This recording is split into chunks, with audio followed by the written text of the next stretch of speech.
And so the CASA is really the one that's able to get to know the child on an intimate level and really speak on what's best for them and on their behalf and kind of be their voice in court, so to speak, right? And so there's a lot of times where the caseworkers can have 40, 50 cases at a time. There's no way they're even spending an hour on the case a week. I mean, they just can't based on capacity. Whereas you might have one case and get to really know that child. It feels like you're like the human connection. Yes, You know? that's a good way to think. I'm not the person that's legally bound to Right. anything. I'm a volunteer, so yes. This is NICU Babies Parent Support with Kathryn Whitaker, a podcast from Hand to Hold, a national nonprofit that provides free personalized support, resources, and community before, during, and after a NICU stay.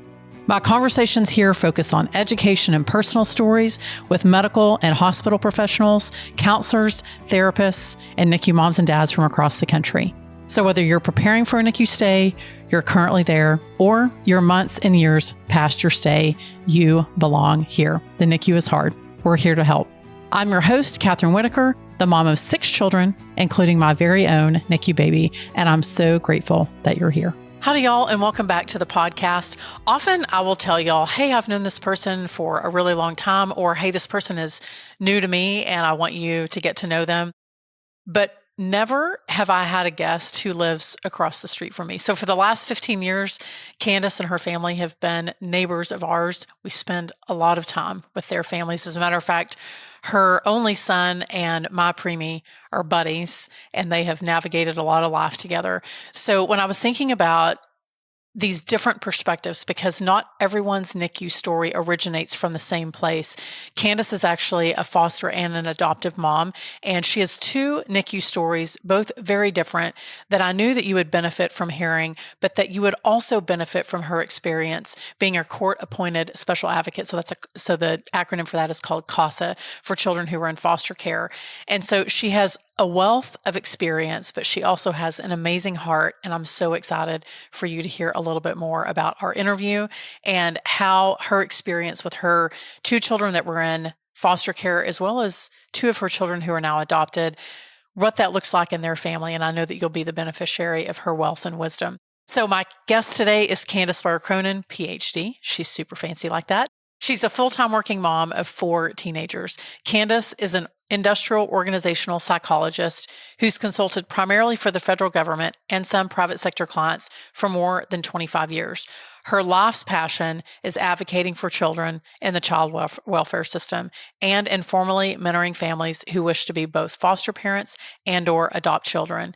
She served in a volunteer capacity across a spectrum of child welfare activities, from being a foster parent for over 6 years, providing respite care for families fostering, and being an adoptive mom to 2 of her 4 children.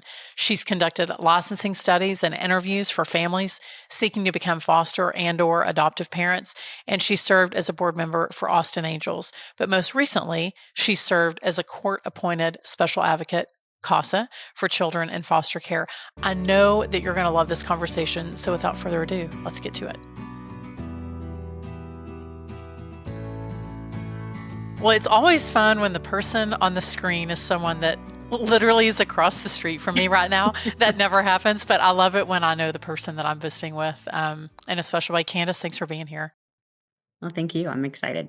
I mean, I think that's what I love about you is whenever we moved in, you knew more about our NICU stay than most people, because my mother-in-law was sharing with all of our neighbors what was going on. And I was really grateful because we were in a hard place. So, but you have 2 different NICU stories. I want to start with the first one, which is about your oldest daughter. So maybe walk people through your experience with Sally and your experience with the NICU with her. Sure. Okay. So Sally, it's interesting. Sally is our first child. So we have 4 within 5 years. But so her story is that I always knew I wanted to adopt. We had decided when we were looking at adoption or deciding, trying to decide in terms of having a family, like, do we want to go the pregnancy route first or adoption?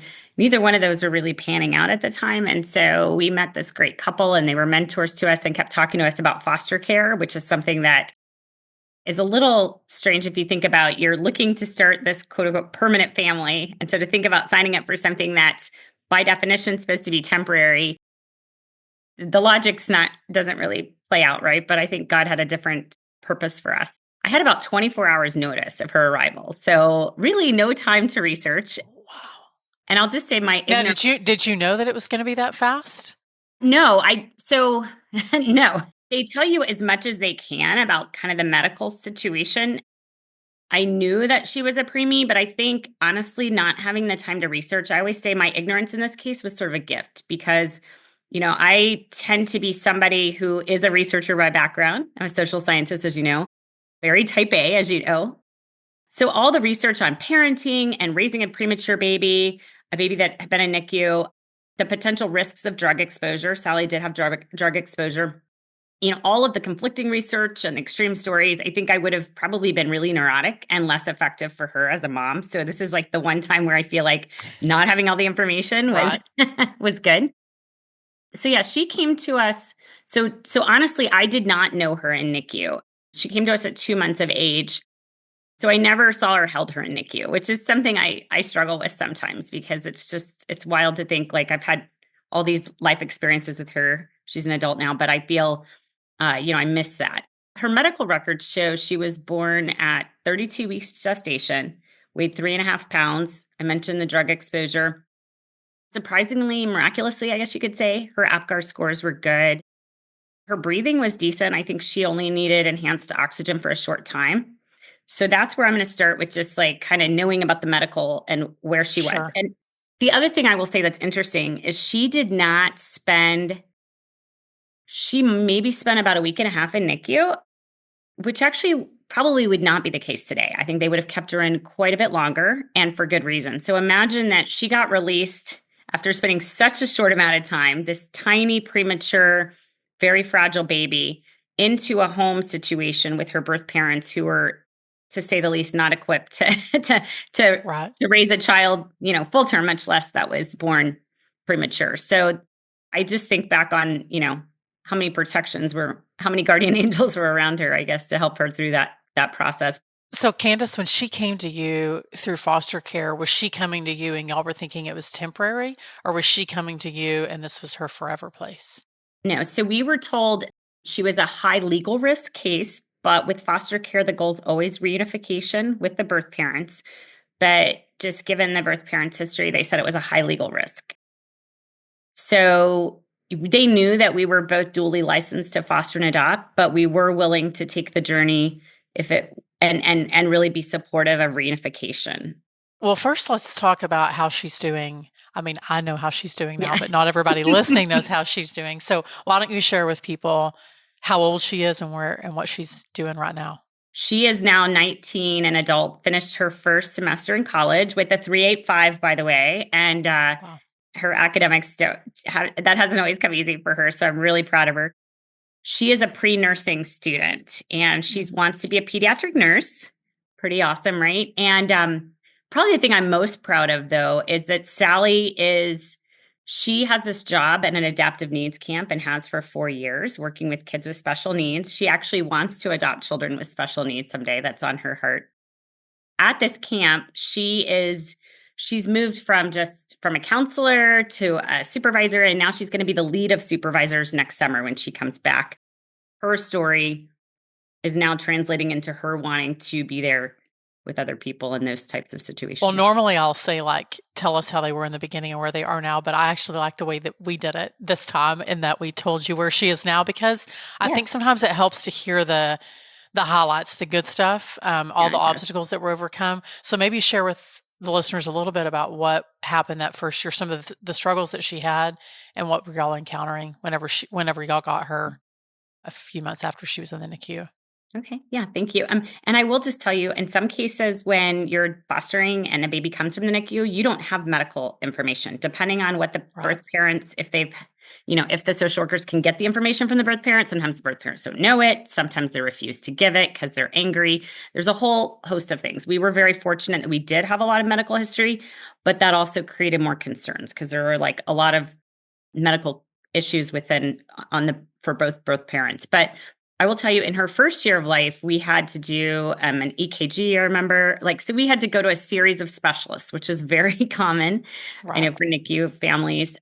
And every time you go, you're sort of, on pens and needles waiting for the results. So she had a heart murmur and some really concerning heart workups. And her birth mom side has a whole long history of heart defects. And so we went in and had to do full cardiology workups and, figure that out. And thankfully they say it's a silent murmur. So we haven't had any additional concerns, but we did that. We had to do a lot of PT. She was very rigid, which I think is often common with premature babies. Food regulation was a huge thing for Sally. So this was probably one of the more challenging things. So she had a very poor sucking reflex. Well, her birth parents, in their ignorance, they were cutting like the nipples off the top of bottles and just like basically, I'm surprised she never aspirated or choked, but that's how I got all these bottles, and like they had huge holes in them. It'd be like us just drinking from a cup, and she was a premature newborn baby. I mean, when I got her at 2 months old, she was the size of, I guess you could say, a typical newborn. So, right. So anyway, she had a poor sucking reflex, and then she never showed hunger. And the doctors would always say, well, feed your child to the point that they're full, or they'll let you know when they're hungry. Well, that wasn't true for her. So we had to create, and even today that we struggle with this a little bit, she'll be like, oh, I didn't eat all day. And I'm like, honey, you have to eat your meals. Like it's almost like she has to do it on a structured schedule. So there was a lot of like, feeding time was really intense, or we would be massaging her jaw and trying to keep her awake and stimulate her. And I remember my husband and I, when she was even a toddler, like he would dance around to distract her while I was like putting oatmeal in her mouth, So there was a lot of like it sounds like force feeding her, but making sure that she ate a good amount of food to continue to grow and be nourished. So that was always a big challenge. And I think it still is today. She also had EEG tests for grand mal seizures. I remember that was pretty scary. She would zone out and like get into these trance-like states. And it would be, when somebody's kind of distracted, but it would last for quite a long time. And fast forward 18 years, we ended up getting her when she was she was almost 18 years old. She was diagnosed with a unique form of ADHD. And it helped explain, which is often highly correlated for prematurity or in utero, trauma. And I think, but she didn't have the hyperactivity side of it. So we didn't really pick up on it. And she managed to always adapt and get through school. But in hindsight, it was like she wasn't finishing her SAT test, or she wasn't finishing things on time. And she would go into those trance-like states and more and more. And so at some point, we started connecting the dots there. And then I'll just say the last one, which is something she just had to deal with today.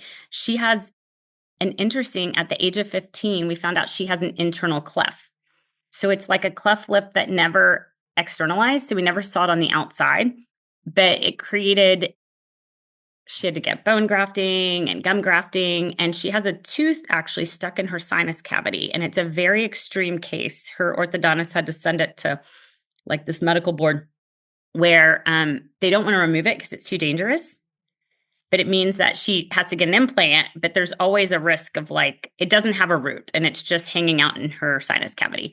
So it's interesting because a lot of these things, while we can't say for sure that it's connected to prematurity, it's probably highly likely. There's been a lot of teeth issues she's had, like discoloration and challenges with her teeth. And so I think, like just today, she went to get measured for her implant. She's so excited to get a tooth. She's so tired of popping out her retainer like on a date or something, and having to like remove her tooth and put it back in. So, I think there's just always little things like that. The thing that really struck me in her first year of life, and again, this was so much based on just intuition, not research, because I didn't have time to do that. Sure. But I just knew in my heart, like I just knew that didn't matter. I just kept saying, she's gaining weight each month. She's hitting milestones for herself. And regardless of whether they were typical milestones. So I just kind of chose to like tune that out. Funny enough. So I think, I just feel like I just kept looking, and it was kind of neat because I was a foster parent. I always say her baby book's way better than anybody else's in the family, because I had to document almost daily every little thing she was doing. I didn't have to, but I wanted to for her birth parent's sake. So I she crawled or she scooted this way so it's, again, the good news is where she is now, that's exciting. But even being in those moments, I just would look every time we went to the doctor and she gained 1 pound, it was like, okay, time for a celebration. Yes, she's nowhere near the chart. yes, and again, they didn't have the adjusted chart. Thank goodness they do that now. Well, I love that I've gotten the chance to sort of watch her grow up, and she is an Oh, I know. accomplished, very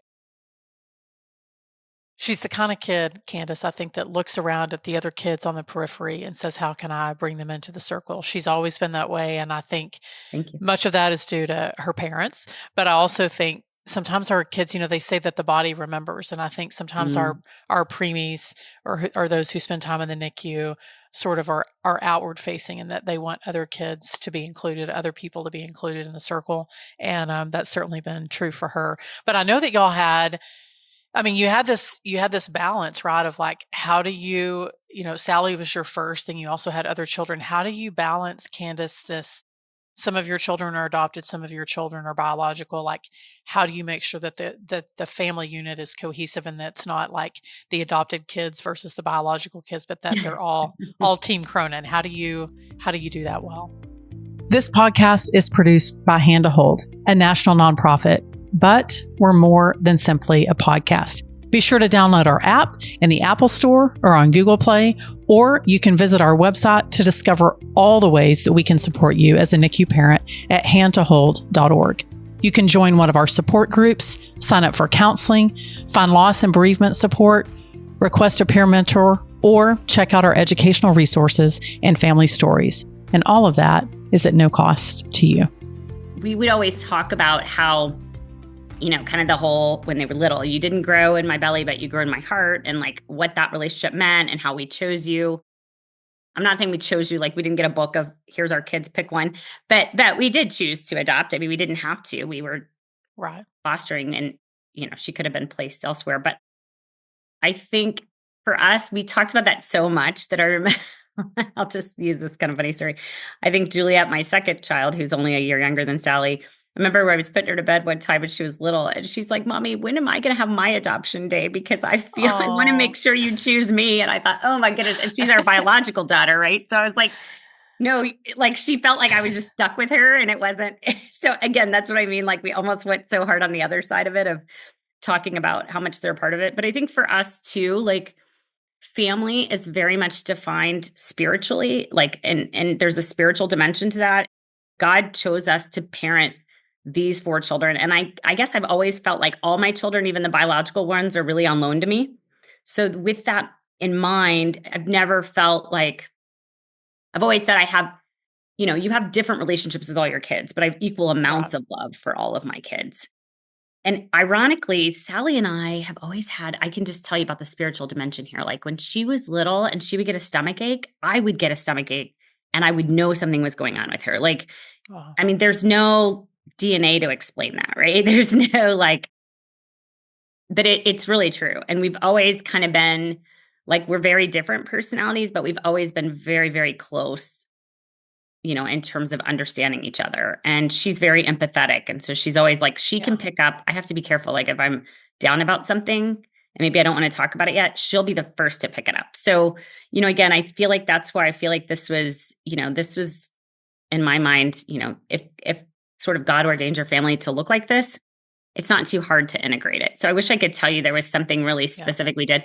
I mean, early on, though, we've always talked about, like, you'll hear me say children in foster care. I don't usually say foster children because I think it's really important. Like, these are all part of her story and her journey, but it doesn't define who she is as a human, right? So, like, I Sure. don't, I'll say it for the context of this, but I never say my adopted children ever. I've always said these are my children. No, I can't. I don't think I even knew that you had children who were adopted Right. until I had known you. Right.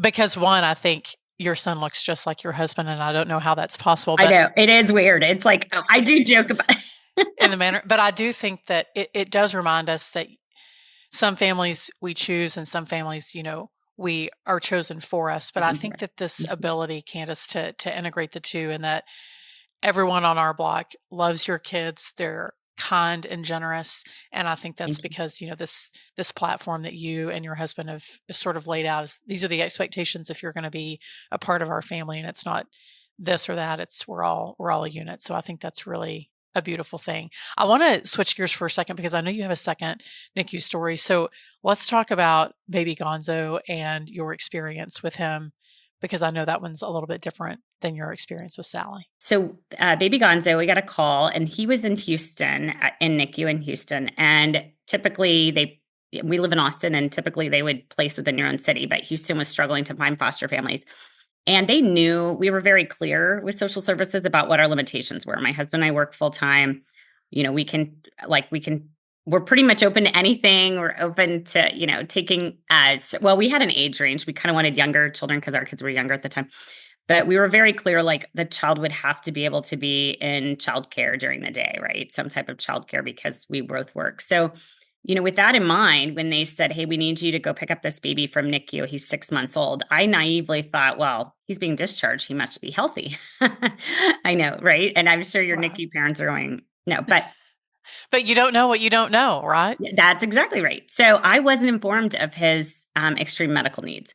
So I picked him up from NICU, and he was on an apnea monitor. He was incredibly tiny. I can't tell you what size he was, but I just know he definitely looks smaller than what I would say even a typical newborn. So maybe he was 6 pounds. I don't know, but he was 6 months old, and he was on an apnea monitor for his heart, and, just beep nonstop. So I'm kind of painting a picture for you here. And then he needed caffeine injections every evening. So he would stay up all night screaming, and he would go rigid. And then when you touched him, it was worse. So I remember just being leveled by, like, how do I comfort this baby? So I'd be up all night. So I'd kind of have to rock him gently, but like certain sensations would really stimulate him and get him really upset. And then, of course, he's attached to this apnea monitor. So there's all these cords when you do try to hold him or change him or anything.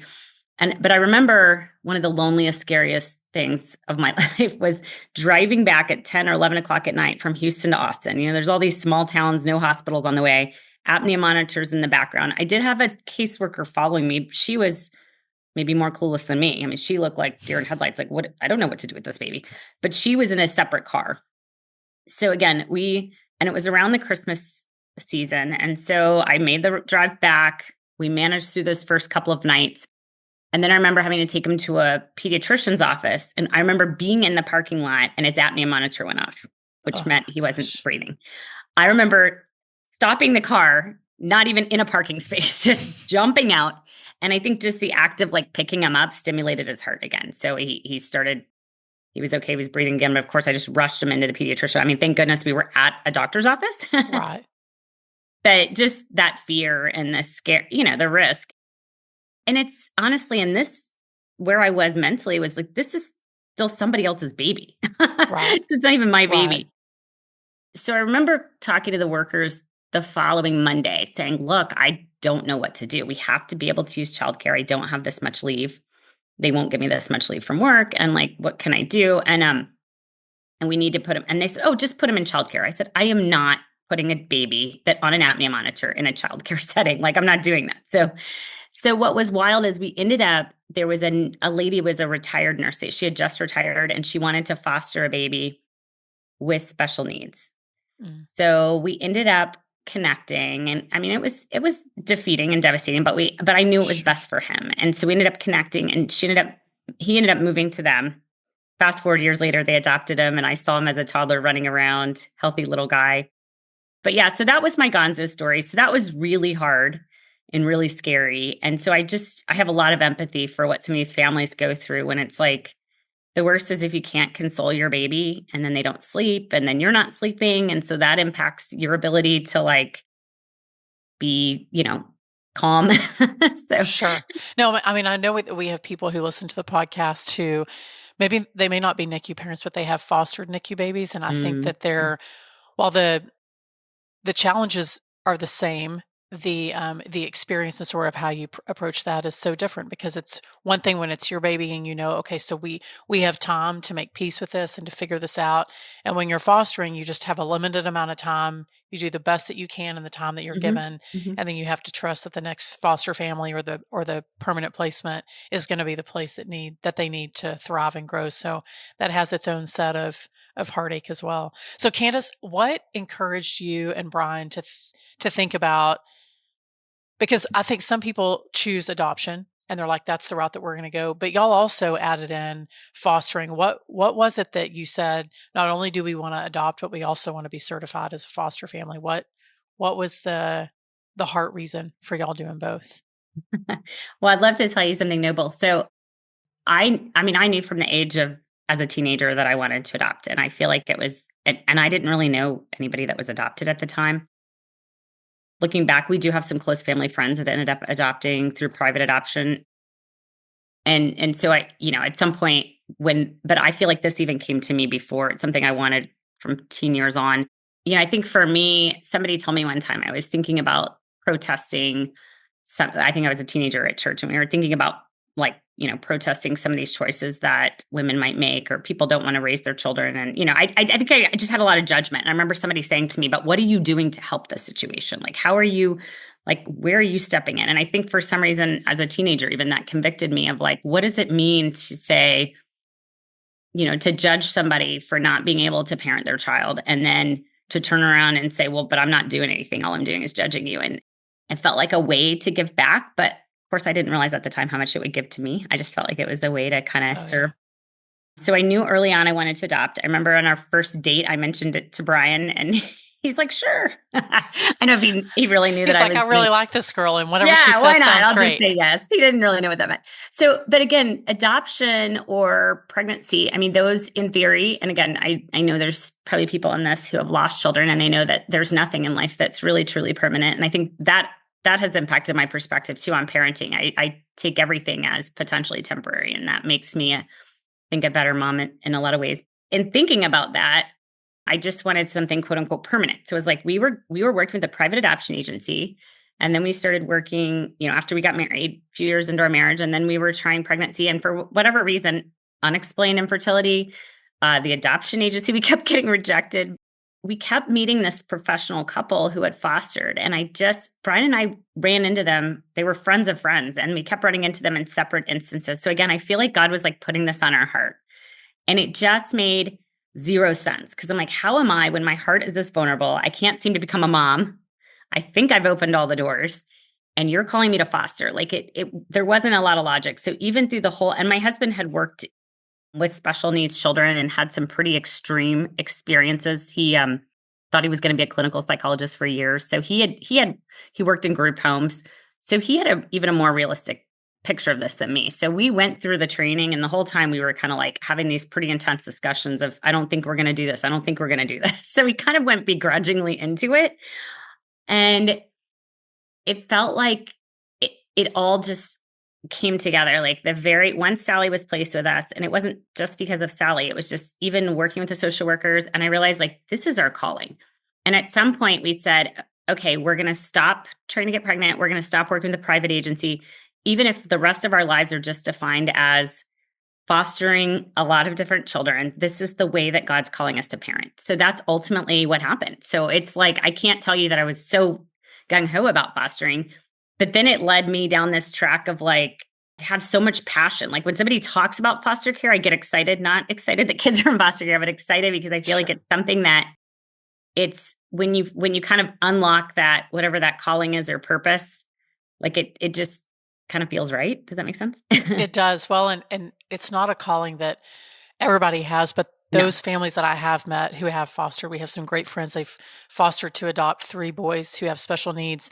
It is certainly a calling, and I think y'all tend to be incredibly passionate, which I love, which is why I have you on here. So let's talk a little bit about CASA. So some people may have heard that acronym. They may Mhm. not know like what it stands for. So what is CASA and why did you get so involved with that organization, Candace? Yeah, I mean, I think again, I got so excited once I started fostering, being a foster parent, and then and then suddenly we had 4 kids within 5 years. That I know how this happened, but it really felt like it happened all to us overnight. And Sure. my husband was like, I think we've reached capacity. I wanted to make sure that I could serve in other ways, and so CASA is court appointed special advocate. What's really cool here in Austin, particularly Travis County, is CASAs have a lot more influence and the judges really respect them and they have a lot more, well, they have a legal rights to be able to speak on behalf of the child and what's in their best interest. Whereas Right. other states, we've lived in Virginia with CASAs too, and they kind of come along as more of a mentor. But here in Austin, the CASA really comes along and gets to know the child, gets to know the family, and is really the only one speaking for what's in the best interest of the family. The the social workers have a priority to maybe, first priority is reunification. They're also working with the birth parents to try to make sure they're doing their programs. And, Right. everybody, you've got an attorney, they're focusing on the legal rights of what's going on in the case. And so the CASA is really the one that's able to get to know the child on an intimate level and really speak on what's best for them and on their behalf and kind of be their voice in court, so to speak, right? And so there's a lot of times where the caseworkers can have 40, 50 cases at a time. There's no way they're even spending an hour on the case a week. I mean, they just can't based on capacity. Whereas you might have one case and get to really know that child, or you may have two kids in a case, right? During that time, I think if it's more than two kids on your case, then they might try to put two CASAs on, so you work together, which is pretty cool. So yeah, it's court-appointed special advocate.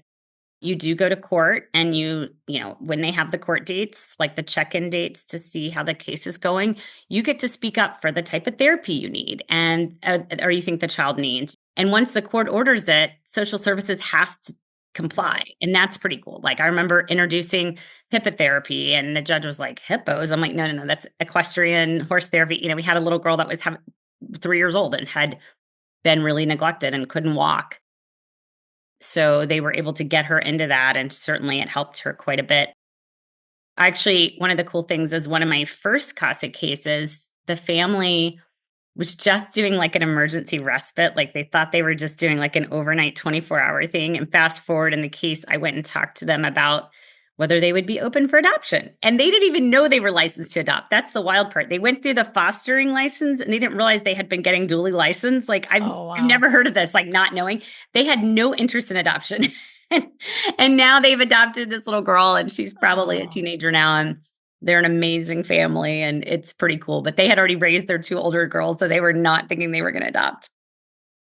And this little girl went from 3 years old, nonverbal, couldn't walk, couldn't talk, pretty limp. She had just been left in a crib quite a bit, to running and playing and, full of energy. And yeah, but it was cool because my role as a CASA was, hey, we need somebody to talk to this family you've adopted. Would you mind talking to them? So usually it's more about just getting to know the child. It feels like you're the human connection. Yes. That's a good way to think. I'm not the person that's legally bound to anything. I'm a volunteer. So yes, it's awesome. I can't think of a more perfect person. I have the benefit of knowing you in real life and knowing what a good advocate you are for not just your children, but your friends. And when you see injustice in the world, I'm like, look out, because Candace is coming. And I love that about you, because you're passionate about those things. So I can't think of a more perfect person to be the human connection for those kids. Well, I always ask this as sort of the ending question, because I think it's always good, perspective. So if you could go back and tell Candace I'll see if I got the dates right. 2006 Candace, that's when Sally was born and you got her. Is that right? Did I do the math right? Yes. So she was born in 2006, and yes, that's right. Okay. I was I think I did the math based on my kids. You did. Based on my kids' birthdays. So if you could go back and tell 2006 Candace what 2025 Candace knows, what would you tell her? Gosh, I think just don't limit your perspective on what your child can achieve, who they can become, what you're capable of. I mean, I think so often, we can get into a place where where things feel like despair and you don't see the road ahead. So part of Sally's story that I didn't share yet, but she's given me full reign. In fact, she's like, share it all, Mom. I'm like, I don't know about that. I love that. She's not very guarded. She's amazing with that.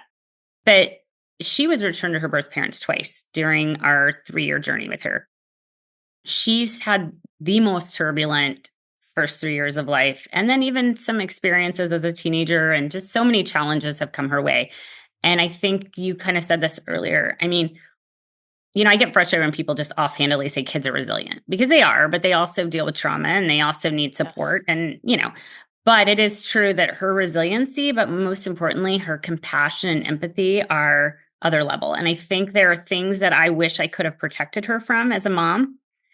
And particularly if your kid's dealing with some extreme special needs, there's some things, and there's going to come a time where they're around other kids that start to call attention to those things. And they're going to start to see that about themselves. And it's really hard. But I think I think it's probably a good thing that I didn't protect her from those things. I think I would tell myself, like, let her have those experiences and don't be so quick to jump in and fix it all, because the reality is she is the most compassionate individual, the one that has like that sixth sense, the one that's not afraid to jump right in. She's actually volunteering with hospice starting this next semester in college, because she can deal with that stuff. She can deal with those things, those hard things, because she's experienced some hard things.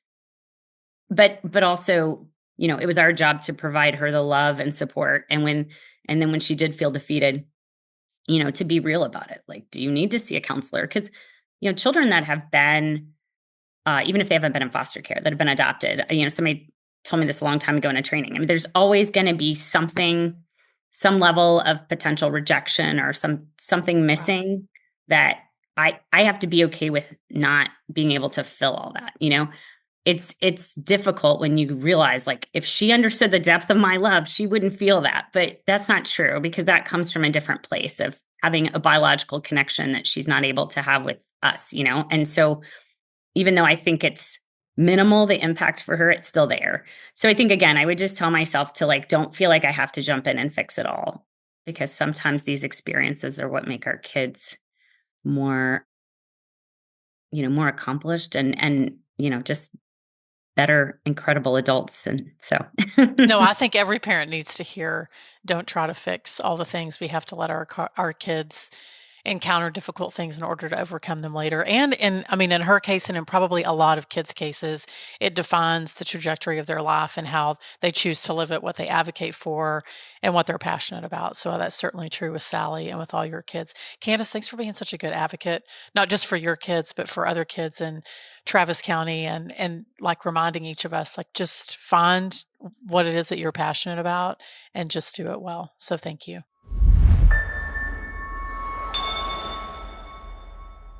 I want to start today's 2-minute take with this tiny little observation. It's not really tiny, but I'm gonna make you believe that it's tiny. Our teeny tiny little babies that are in the NICU push us to get uncomfortable all the time. And as I reflected back on the things that Candace was sharing, her 2 different NICU stories and her perspective, is that in many ways, Candace has encouraged me personally to be a better advocate for my own children. And Candace has not only been an advocate for her children, she's been an advocate for many, many children in her role as a CASA advocate. And it is so inspiring to me that I think the person that I was, I hope I don't tear up.